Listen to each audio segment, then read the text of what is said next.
Arhan Namo Siddhardam Namo Airiyadam Namo Uvachayadam Namo Lue Sabbasahudam Mangalam Bhagwan Viro Mangalam Gautam Gani Mangalam Kunda Kundatyo Chaina Dharmostu Mangalam Sarva Mangalya Mangalyam Sarva Kalyana Karakam Pradhanam Sarva Dharmanam Chainam Jayatu Shasanam Chainam Jayatu Shasanam Chainam Jayatu Shasanam Mokshamargasya Netaram Vetaram Karma Bhupratam Gyataram Vishwatattvanam Vande Tadgunalabdhaye Vande Tadgunalabdhaye Vande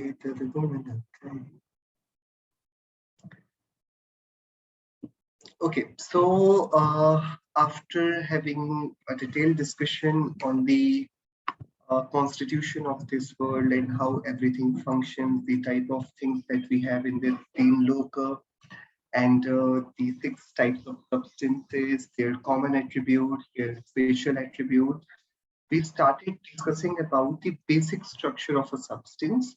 And when we learned about the Dravya Gun Paryay, and that by remaining uh, in existence, the Dravya continues to constantly change and keep its existence intact. That's what we learned in this sutra, Utpadve Dravya Yuktam Sat. And then now we are moving to a different topic, which was seven tattvas. We moved to that topic, and we had one story in like two lectures. We covered one story in which we just tried to make sense of what consciousness is and what is the meaning of I. If there are so many jivas who can see, perceive, feel, then to me, who is the most important jiva? And to that question, we got this answer that to me, only myself is the most important self. I am the most important and essential existence that matters to me, right? So because the parents, I have met them recently, like what, 10 years, 20 years, 30 years ago, we got to meet our parents. The partners, those we have, the siblings we have, even for shorter time, we have lived with them. The house that we have, the city, the country that we live in, the name that we have got, it's so new. We have just got it. It does not mean that it is going to stay. I might move to a different city. I might decide later on that I do not want to keep this name. I would change my surname. I would change my designation, my salutations. I can change everything, right? So these all are the things which do not remain for always. But there is one person who is always going to be there, whether it's a dream or a reality. Whether I'm seeing a dream, I am there. Whether I'm awake and experiencing this world, I am here. So the I is the most apparent, most crudest kind of existence that is the most essential one, right? So there was this soul wager. Have we done this soul wager? We have discussed about it yet? No, right? So the simple question comes up that, okay, you are saying that you are there, and you say that you are always present, right? So whether in a dream or a deep sleep or while we are wide awake, we are always here. I am always perceiving, always knowing, right? That's why I'm very essential. So now in Buddhism, they stretched this point, and then they have this unique concept. We call it in Sanskrit, it is called as Vigyan Advaitvad. That's a Sanskrit name. Vigyan means knowledge. Advait means non-duality. So we have duality and then singularity. So Advait means that there are no two things, there is only one thing. And Vad means the belief. So there is one. Vad is not just the belief, it's the strong belief. We call it Ekant, right? So Vigyan Advaitvad, what when we discussed about that, whether it's a dream, Ashtavakra said that dream is not real, Then he said, okay, when I am in the wakeful stage, when I'm awake, is this the reality? When I am in my royal bed, quite awake, when jars of all the royal juices are around me, the servants are soothing me throughout. So should I consider this state as reality, or that dreamy state when I was thirsty and the enemy had invaded my country? That was the reality. So Ashtavakra said neither this was the reality nor this. Because when you wake up, the dream becomes false. When you fall asleep, the reality becomes false. So they do not carry the tag of reality forever. If the dream comes up, the wakeful world goes off. If we are awake, the dreamy world goes off. Correct? So none of these things is reality. So then Buddhism came up, and it's one of the sects in Buddhism. What they said, okay, that's why we are saying that only knowledge is real. The knowledge is only real. Just like, have you ever been to a game center where they put you wear a VR set, virtual reality headsets? Yes, Soham? Yes, you have more Yeah. virtual VR headsets, right? What happens? Can you tell me any of the games that you actually VR games if you've played any of? Can you explain us? Yeah, it's they like put you through a roller coaster and the chair moves and you Yeah. can only see like what's going through the headset.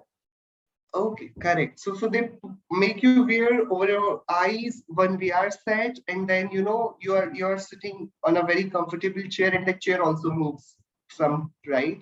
Okay, let's not take moving chair. Just let's take the game that I was playing was that I had to walk on the bricks, and on my head there was a VR headset, and when I wear it, and then the bricks is not the bricks, it's actually the terrace of a multi-story building, and I'm walking on its edge, and there is a cat which is there hanging from that corner of that terrace, and I have to save that cat, right? It's a very, very, very narrowed lane that I have to walk on, and I have to save that cat and come back, right?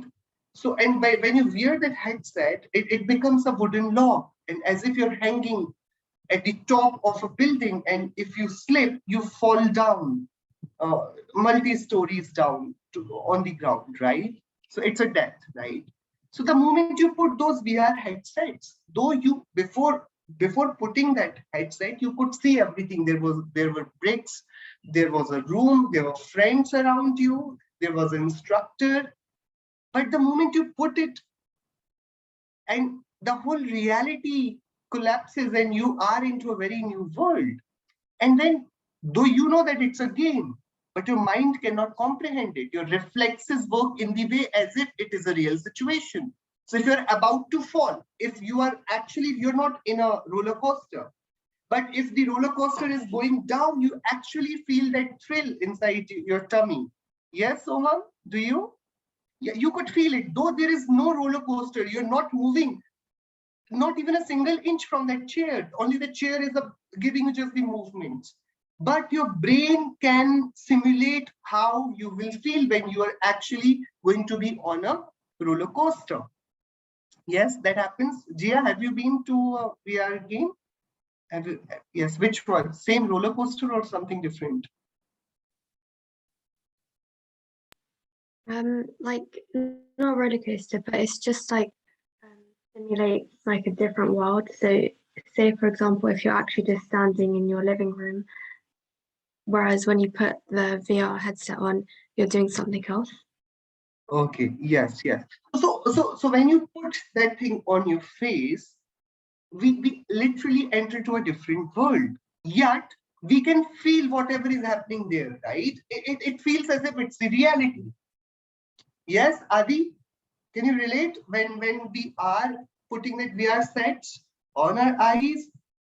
Though we know that it's a fake world, but we actually can feel as if we are inside some different world, and we have to, our whole reflexes will work in that fashion. Yes or no? So what one one school of belief says that, see,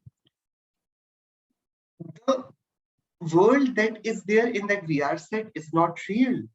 Yet you can see it, you can feel it. And just because that world is not real, yet you can see it and you can react to that world, does not that mean that just like the VR set is a virtual world, this real world which we call real, how is it real? What if it's also a situation? It's also a simulation, right? Are you getting a point? Our brain can construct a dream.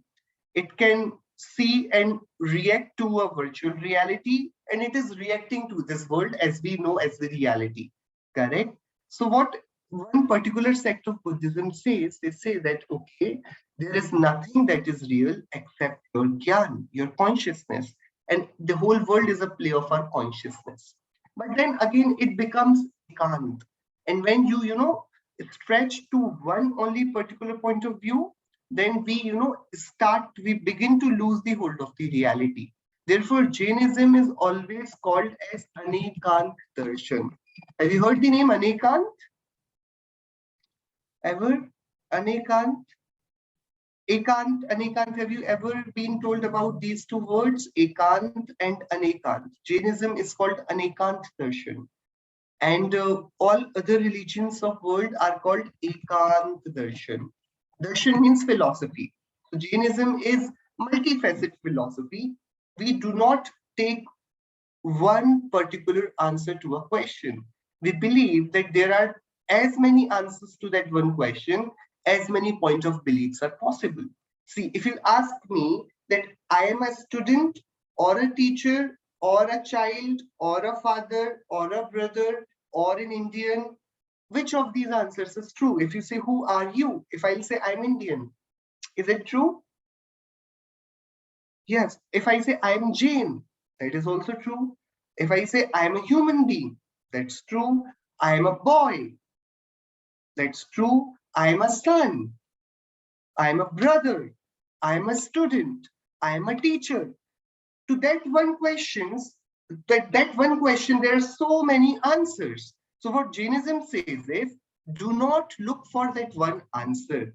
Rather, be prepared to see that one thing from different perspectives.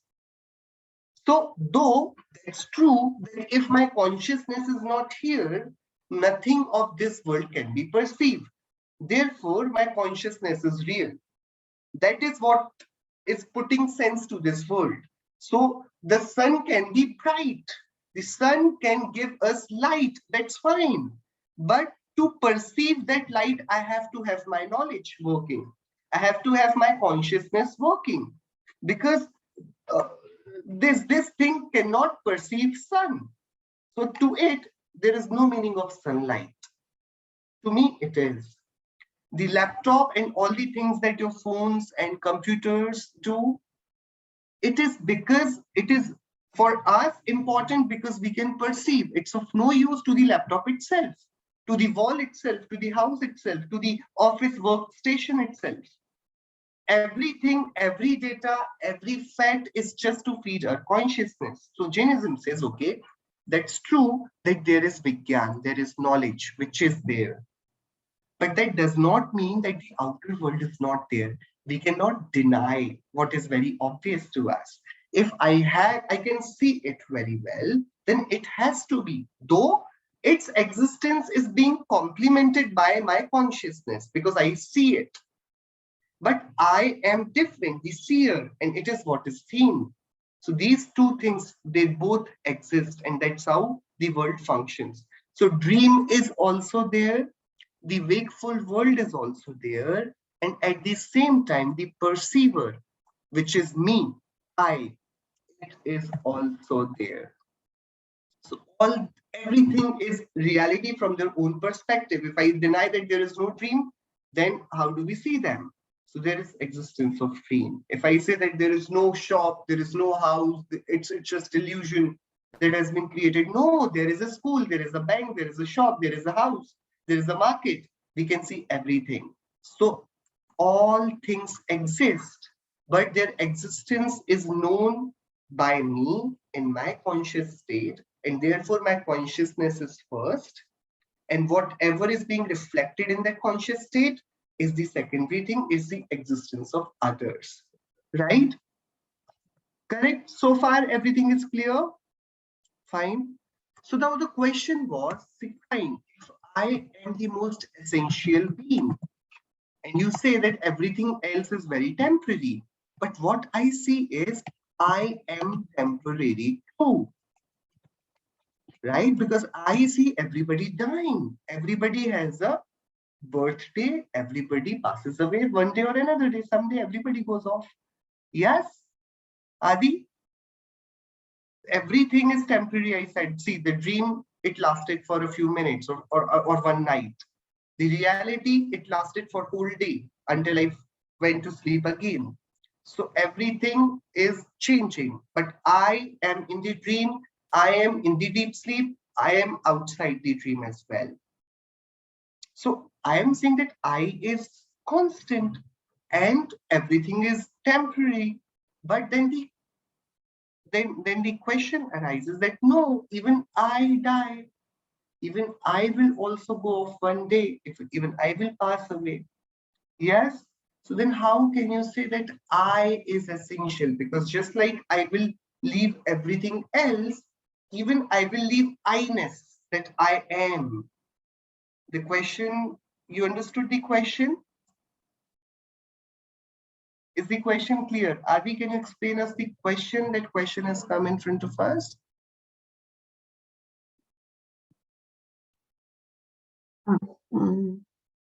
If that we are temporary, well, our body is temporary because everything that's would go one day. Yes, yes. So So, like, see, in this story, what we learned was that the most essential thing was I, and why it was essential, whether I'm happy or I'm sad. Happy and sad, they are temporary emotions, but I am is the constant, right? See, let's write a list of things. I am hungry. I am sleeping. I am bored. I am learning. I am eating. I am sad. I am happy. I am angry. I am proud. I am nervous. So many emotions. We all go through all these sentences on a daily basis. I'm tired. I'm not feeling well. Right? These all are the things. Can you see something common in all of these things? The hungry is not common. Sleep is not common. It's just happening for once.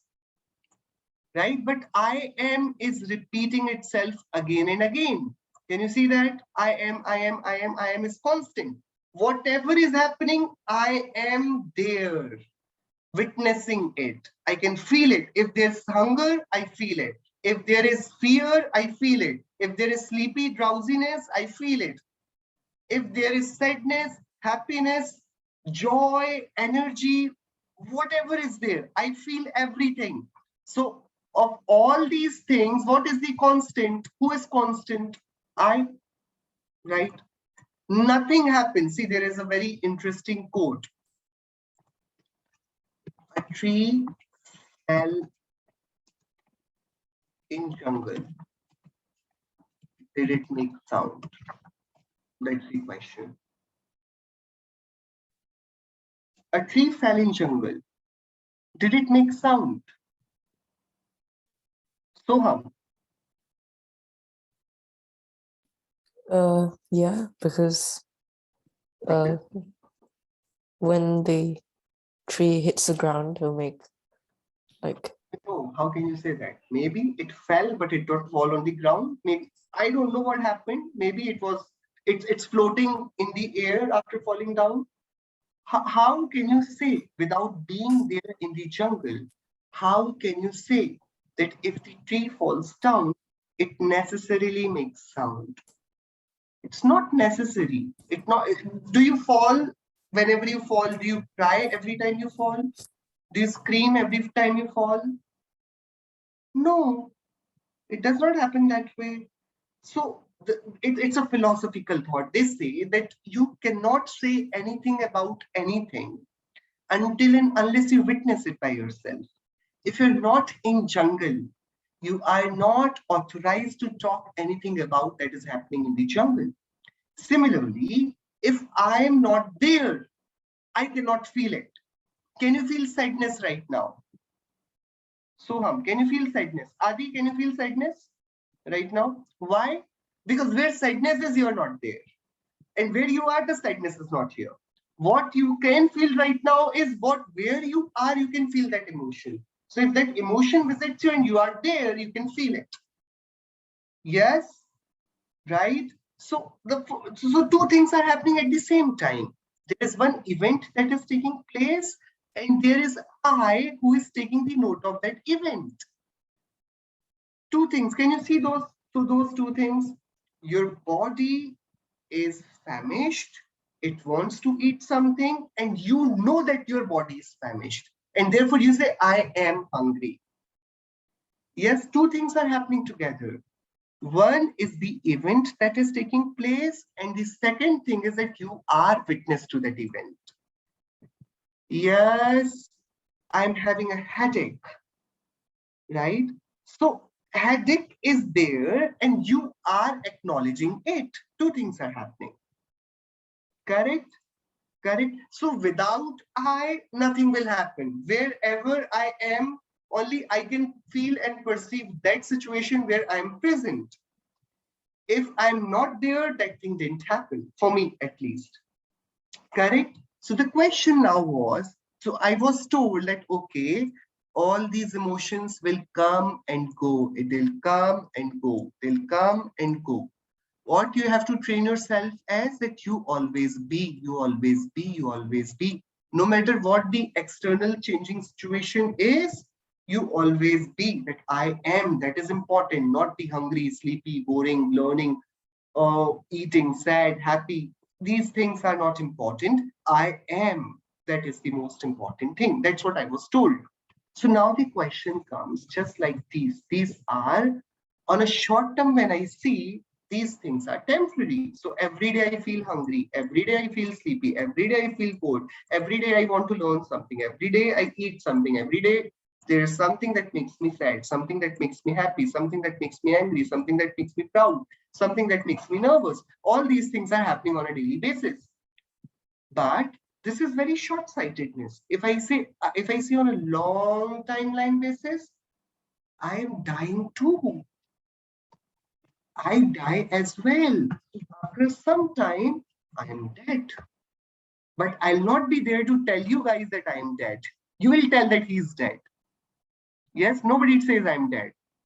And if you meet somebody who says I'm dead, you should better feel scared. If somebody's saying that I'm dead and is talking, right? So I'm dead. So the question now is, I was told that I is constant, but clearly this I also passes away. Correct, Soham? Yeah. So Yeah. then how come I remains the most essential thing? It is just as good as any other emotion. Yes. So now our question is that we have to conclude whether I is eternal or not. For this, we are going to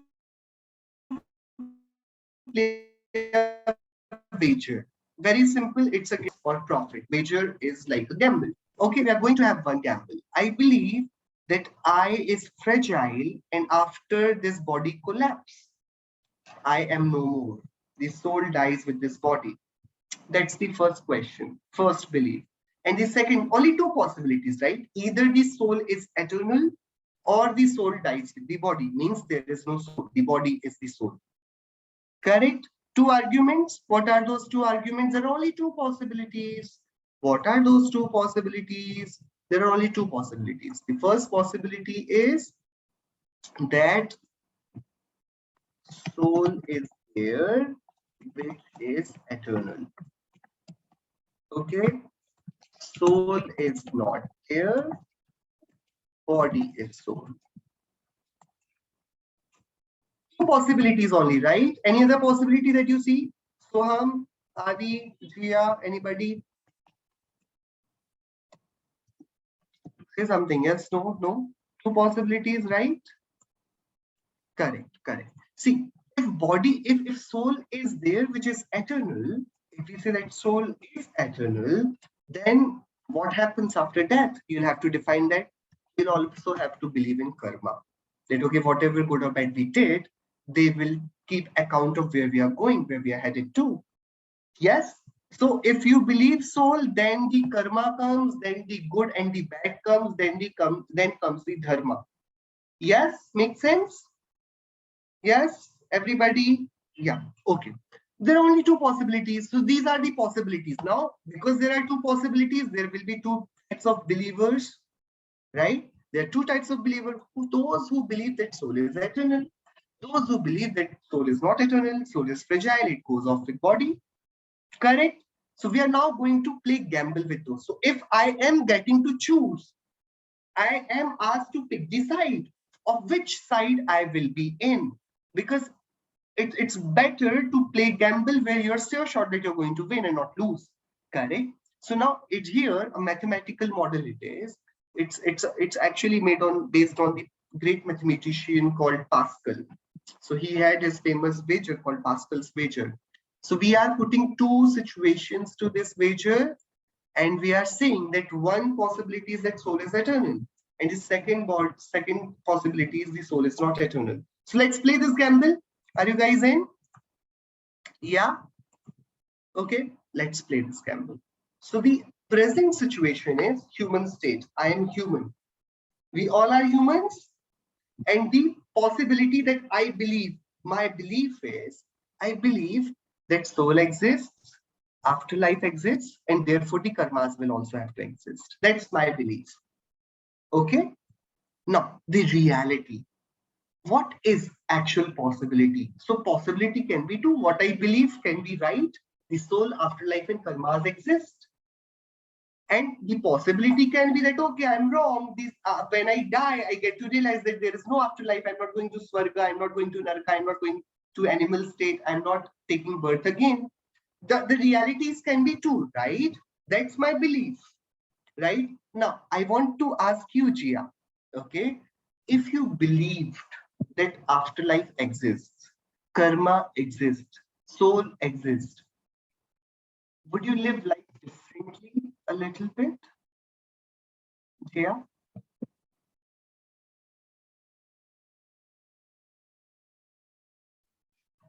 Did you say would you live life Differently, like would you choose a very conscious lifestyle where you'll not hurt others, you'll do good to others, you'll always care for others, because that good karmas reward you, the bad karmas they run after you. Yeah. So if your belief is that there is soul, you'll be very conscious in your living. And therefore, and what if you lived your life very beautifully because you believe that there is karma, there is afterlife, you do good and good happens. And not just because good happens, you actually feel good after doing good. So you lived your life in that way. So what will happen? It's a win-win situation. What you believed, that turned out to be the reality. So the result is you got a big positive dream, right? Your afterlife is going to be excellent because what you believed and lived your life believing is actually the reality. But what if, Jia, you believe that soul exists and in reality, there was no soul, there was no afterlife. Now, do you have anything to regret about? Do you have anything that you lost by living a good life? Is there anything to lose? not really, because you No, still live. you regret, like, oh, why did I waste my life going to a temple, helping others, practicing compassion? Would you regret doing that, all these things? Maybe. You'll regret practicing compassion and all? No. No, I think apart from, yielding any results from that, when I practice compassion right now, when I help the needy, when I feed an animal, I actually feel light. I actually feel better at that very time. Yes or no? Right? So there is nothing that I have to lose. So even though what I believe does not result in the actual reality, there is very little that I lost. What I lost on is I skipped a few parties with my friends. I did not experience everything, which because I considered, okay, alcoholism is not good, taking drugs is not good, all those things which world considered school, I did not choose to do that, right? So there was loss, but it was very small loss. Now let's go back to this second option again. What if I believe that the soul doesn't exist, the afterlife doesn't exist, and the karma doesn't exist? Okay, that's my belief is. Adi is happy. Adi, is it your belief? No. Okay, so the actual possibility is that you believe that it does not exist, but in reality it does. Okay, so what will happen if I believe that there is no soul, only this body and this world is real, and the day I die everything goes off? If so, how will I live? How will I live? I live freely. Carefree life. Yeah, a carefree life, right? I'll do whatever pleases me. I will go wherever I want to go. I'll eat everything. I'll kill somebody for fun. I'll hurt others. If I think that, okay, by exploiting others, I can make a great empire, I'll do that. I'll do human trafficking. I'll do all sorts of crimes that are happening. I'll do all types of corruption. I'll engage in everything and without any shame, uh, without any fear of getting punished later on, because I do not believe all these things. I find them rubbish. Yes, but in reality it all exists. If that happens, then I think I am in trouble. And what if the soul, afterlife, and karma does not exist? So in both these situations, if we are analyzing it, then you think, if a person who is believing this and has the reality options of these two things, here, if the soul, afterlife, and karma actually don't exist, God saved him. Like, he lived his life freely and nothing actually happened. So yeah, though while he was practicing that life, nobody admired him. Do you find anybody who is praising somebody for smoking? Anybody who consumes alcohol, who is involved in wrong corruption, who uses violence, who practices all the bad words in his language? Does anybody, though I enjoy in using bad language, I enjoy taking drugs, I enjoy boozing around, I love that. But would you appreciate me doing it? No. So if I lived life of my choice, of free will, I have advantage because I am living as if I am living forever. But the society will not actually appreciate whatever I do. So there is benefit that I lived as I wanted to. But the joy was very limited. The joy of killing somebody is very little when you compare it with the joy of saving somebody. You go on hunting and the joy you will gather, and you go to animal orphanage and you feed those animals, elephants, giraffes, and all those animals. The joy you can very easily compare. The joy of compassion, the joy of kindness can never be equated with the joy of violence, joy of anger. No. So there is profit because you thought that the soul doesn't exist. You did whatever you wanted to do. In reality, the soul is actually not there. There's no afterlife. There is no karma. Business settled. Chapter over. So there is a profit, but very little, because you could not always keep yourself happy. But what if you believe that it does not, and reality it did, and now you are in a great soup? The loss is infinite. When you believed that soul exists and it actually did, your profits were infinite. When you believed that the soul does not exist and it did, your losses become infinite, because you lived your life believing that there is no result for the bad karmas and you committed all the bad karmas, and now they all are going to haunt you for your entire future. Correct? So now what the mathematician says, that we should always make a wiser decision, the decision which will give us the highest returns. So see, let's just do the maths. Infinite profit plus finite losses is equal to infinite profit, because infinite and finite, they will get negated. And if I say infinite losses plus finite profit, so out of these two beliefs, which belief yields you the profit? Can you tell me? Yes, Soham. So believing that the soul exists. Regardless of the actual probability, you have infinite profit plus finite loss, right? So you are in a positive situation because your profits are infinite and loss is finite. But when you do it over here, you have finite profit plus infinite loss. So out of these things, if we combine the results, in this belief, the overall result is loss. And in this, the overall result is profit. And therefore, it is said that no matter what the actual reality is, it will always be wise to believe that, okay, I exist. I am eternal. I am the constant that I require. I will always be. And not just I, the afterlife will be there. There will be a rebirth again. There will be karmas that will shape my future. Correct? So in this whole process, it is concluded that I, which was feared, that what if I is also temporary, with which we started our discussion today. Now it can be well established that with the soul wager, if we have to choose one belief out of these two, which if we are keeping some, what should I say, uh, thoughtful mind, if we are being very thoughtful about our choices, then it's beneficial regardless of what we have been taught, what we have seen, what the education, what the kind of education we have had. It will always be beneficial if we believe that the soul is always going to be here, because we do not have any other evidence against it, because not even a single non-living object can be die, it can be destroyed. So nothing that is non-living can be destroyed. So living already becomes eternal with that logic.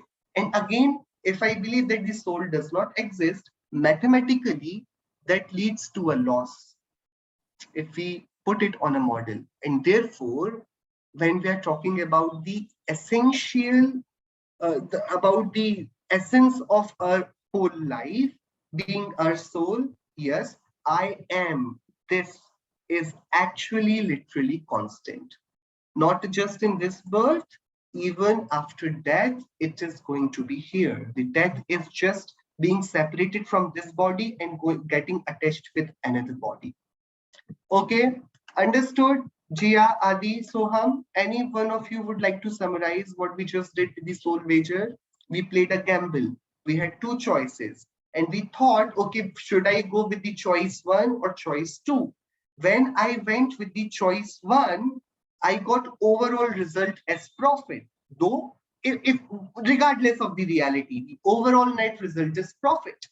And if I go with the choice two, that the soul does not exist, the net result is loss. And therefore, if I am wise, if I am thoughtful, I should, regardless of what I have been taught, what I have been told, I should always believe that, okay, there is a future where I'll always exist, regardless of my surroundings. The surroundings will keep on changing. The situations will change. I will not. I am going to be everywhere, wherever I go. I am always going to be. Understood? Yeah, who is going to summarize now the whole thing? Let's hear it from Soham. Yes, Soham. The conclusion. Yeah, so you have two options in believing whether the soul is existent or if the soul is not. And if you believe the soul is existent and it isn't, then you have like some small loss. But if it does exist, then you have infinite like profit from that belief. Why you have infinite profits? Very good. Why? Because you're going to do good, like, Yeah, and you because you have good believe karma. that your actions have consequences in the form of karma and you're going Yeah. to pay for them in the afterlife. You Yeah. naturally become a good being, right? You practice Yeah. good practices. Good, good.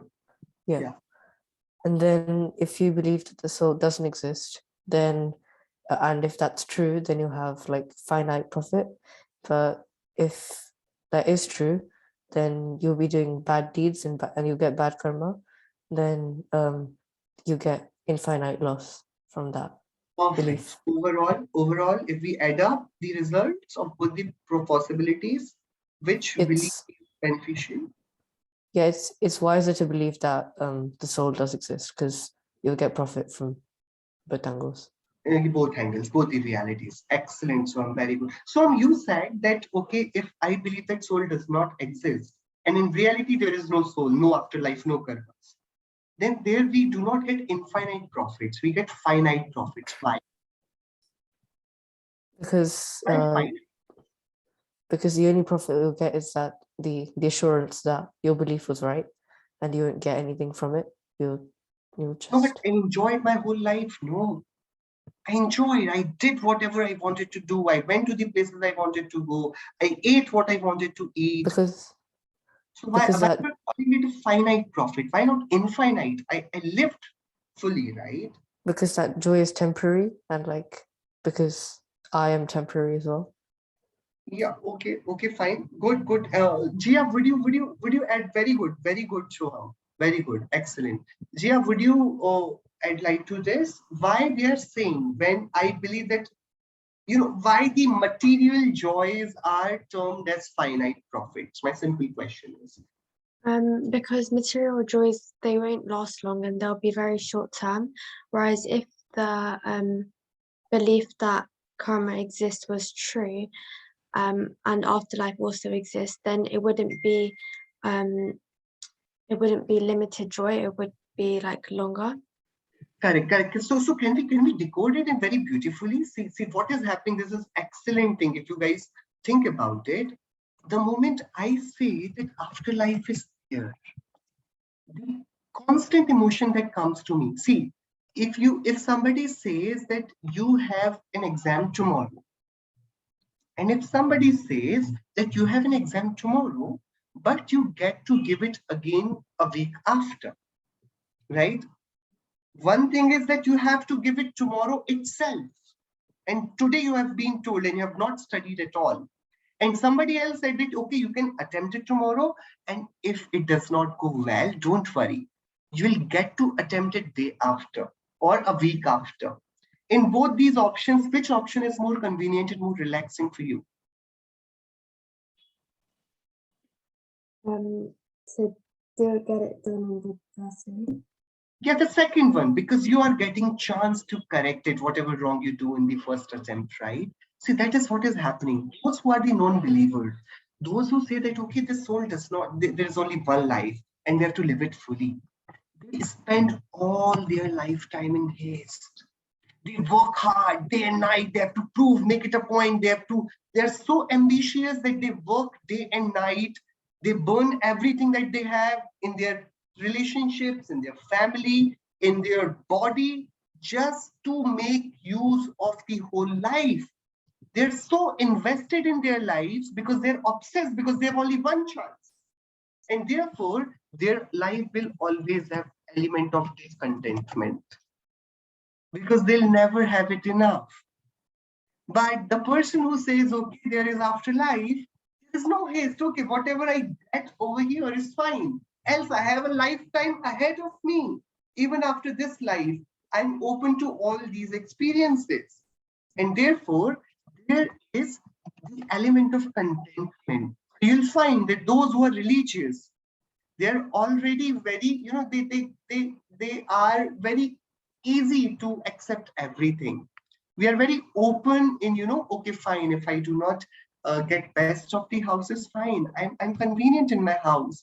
If I do not become the richest person alive on this earth, that's fine. I do not need that sort of money because either way, I'll have to leave it all and begin again from the scratch. So when you believe that the soul is eternal, the automatic element of contentment starts to seed in yourself. You're not after the material things. You're not in this herd race of proving your worth every time to everybody. The only business that you have got to do is to keep your mind happy, to have that inner peace. But the moment you say, no, this is only your only chance, this is your only word, you have one life, you have to live it fully, you have to make it to the top of this world, you're going to just work throughout your life in discontentment, and nothing that you accomplish will be enough. You'll always want more. So therefore, materialistic attitude is always discouraged when we talk spiritually, because it does not bring discontentment. And therefore, no matter how big house you have, how great people think of you, how beautiful you sing, how beautiful you look, how beautiful you dress, no matter what is, your all the feelings will always fetch you finite joy, because there will always be something that you'll find you are yet to gain, you're yet to attain, right? So the attitude which says that the life is only one and that's the only chance that we have got, it automatically brings so much of haste, discontentment, ambition, that these whole things, these all things make our joys finite, right? So that's what happens, when we go to vacations, like when we go to the summer vacations, we're so happy that finally for a month we'll not have to go to the school, but then the teacher or the school gives us some summer assignments, right? And then we have to give time to those assignments, and then there is a tension of like, okay, this year are these many subjects, these many more assignments that we need to pursue. So by the day you reach the end of your vacation, the tension begins to shoot up in your mind. That, okay, I like every weekend that happens, everybody is so happy during Fridays and Saturdays, and during Sunday evenings everybody begins, oh, tomorrow I again have to go to the office, again I have to go to work. So our joys are very limited, and they are always chased by the haste that, okay, whatever I have attained is not enough, I need to do something more. And that is why it is wiser that, okay, fine, I do not require anything more, it's fine, I have infinite years ahead of me, I'm eternal.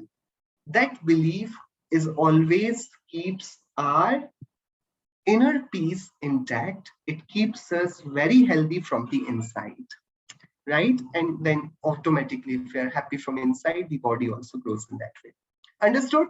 So now, out of these essential tattvas that we learned about, we are quickly going to review now the whole discussion that we had. We are going to have it same. So I is the Jeev Tattva, which is the most essential one, and world minus I is equal to everything which is for me Jeev Tattva, which is immaterial for me.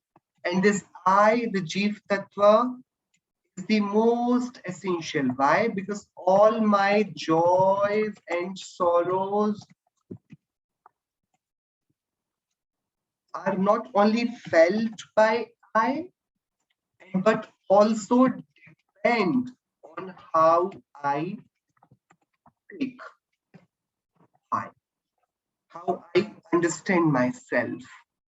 That is all, like all the joys and happiness is dependent on that. Okay, so world minus I, the whole world becomes ajiva. Ajiv does not mean that whole world is unconscious. No. So for me, Jia, you are ajiva, but that does not mean that you are not jiva. You are ajiva tattva. Means my happiness cannot be derived from you. My sorrows, Adi, I cannot derive or borrow my sorrows from you. So for my feelings, you are ajiv. I am only responsible. I am only capable of feeling my joys, my sorrows. And therefore, for me, you are ajiv. For you, I am ajiv. Got it? So we are having very pragmatic approach now. We are doing what is essential.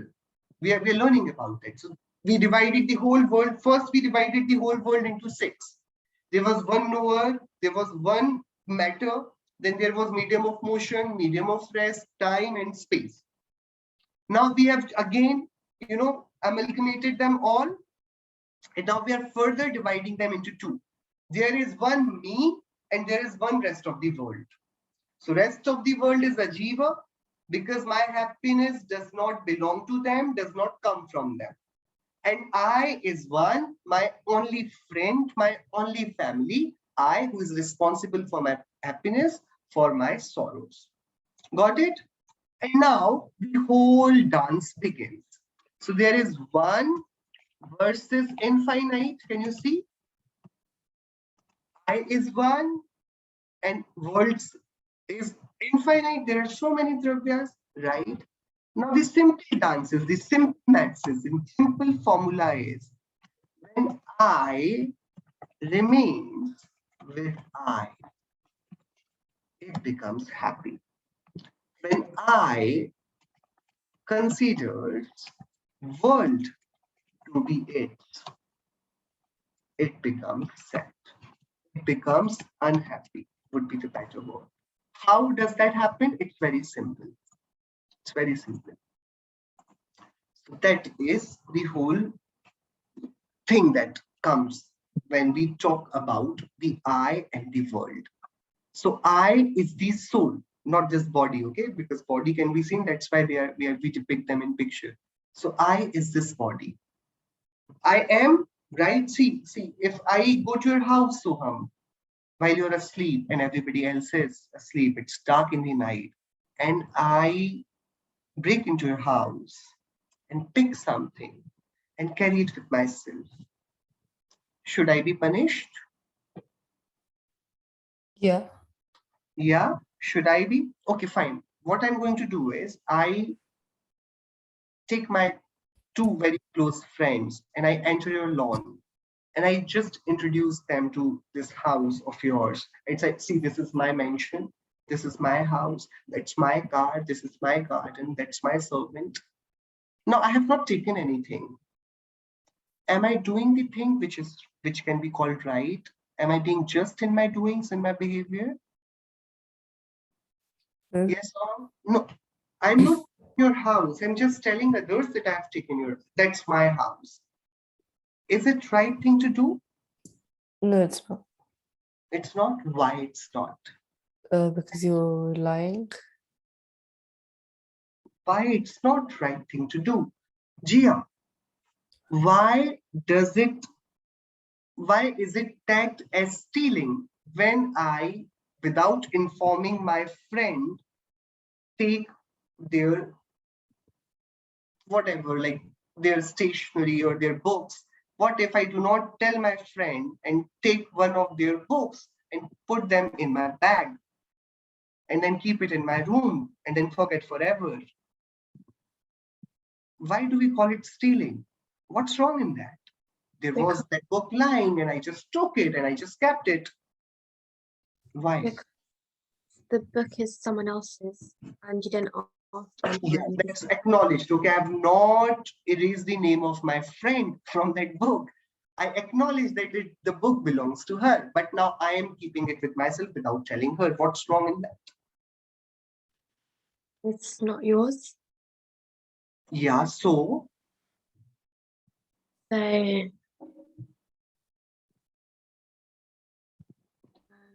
So see, okay. What is like, where does the crime begin? Okay, Adi, think about it. When you steal something or when you plan to steal something, where should we where should we call it the inauguratory emotion? The crime happens when the actual stealing takes place, when the actual violence happens, or when you plan to execute somebody, when you plan to do robbery at somebody's place. When does it happen? How do we see it? It happens when you think about it with that thought in your What mind. happens if I of have how- to if I want to construct house for myself, okay, what will I do first?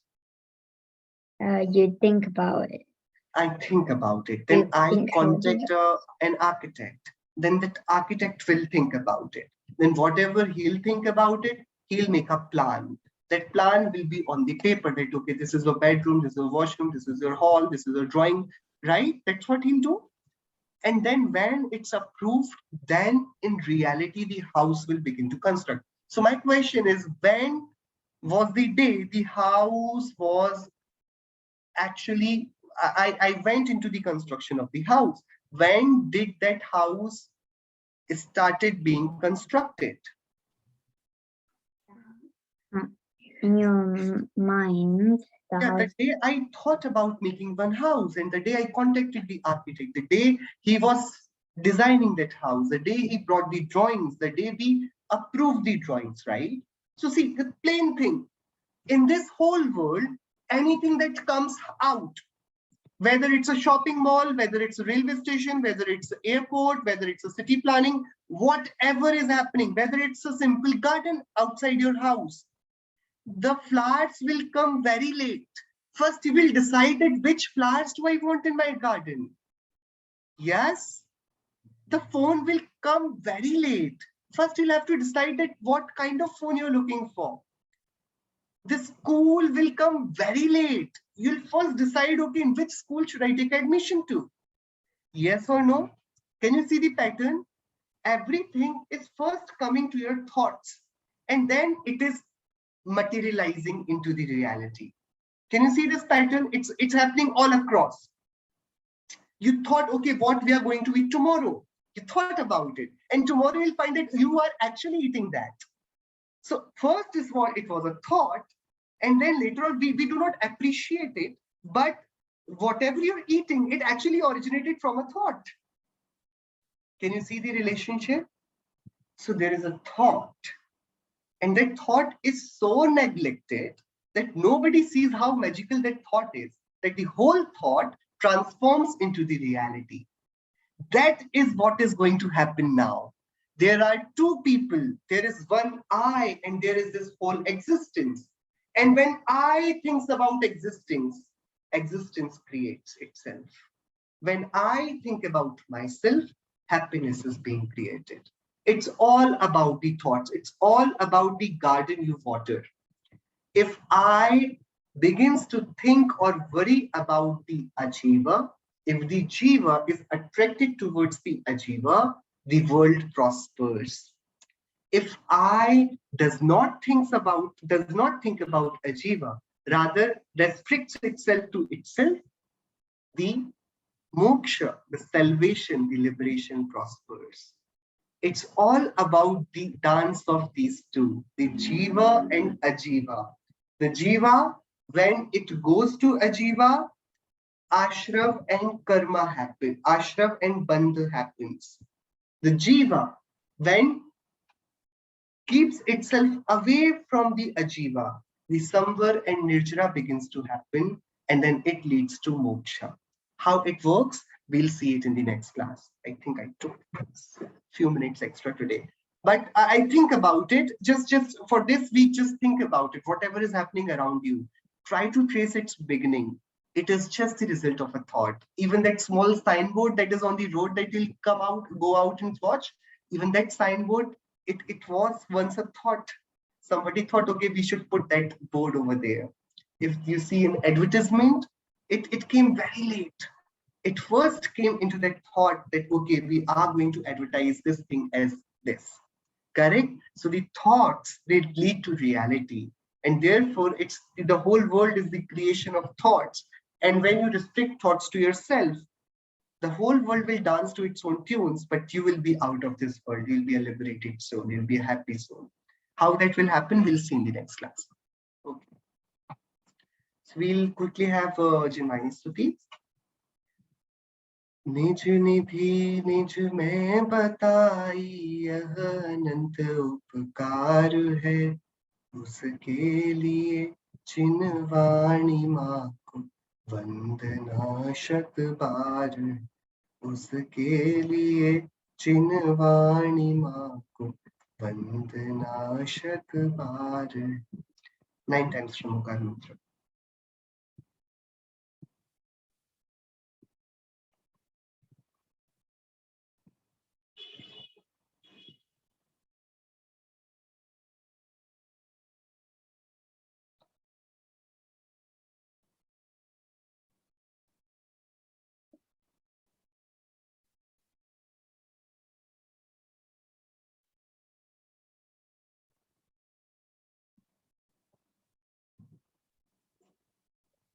Jain धर्म नु जय हो. Jai Shrindra. Thank you, everybody. Jai Shinendra. Thank you. Brilliant.